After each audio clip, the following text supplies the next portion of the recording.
Dans l'absolu, puisque les caméras ont vocation à faire révéler la vérité, on n'y est pas totalement opposé.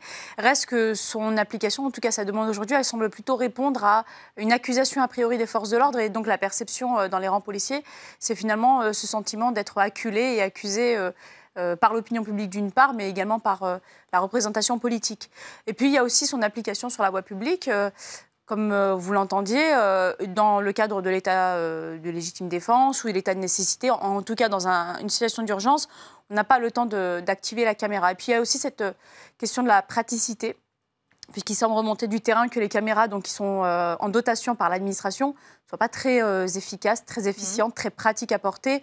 On est sur des caméras qui ont quand même répondu à des normes d'appel d'offres de marché public, donc du coup pas forcément ce qu'il y a de mieux en matière d'utilisation. Et donc du coup, peu probable qu'il soit vraiment très utile puisque l'autonomie est assez limitée. On parle de 2 à 3 heures d'autonomie de batterie. On parle d'un encombrement assez important, une incompatibilité avec le port du LBD qui, lui, se fait à hauteur de torse, etc.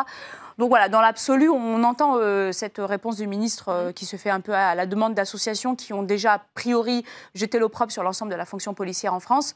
Mais voilà, on est obligé de se soumettre au débat et en tout cas de l'entendre. Les policiers le disent.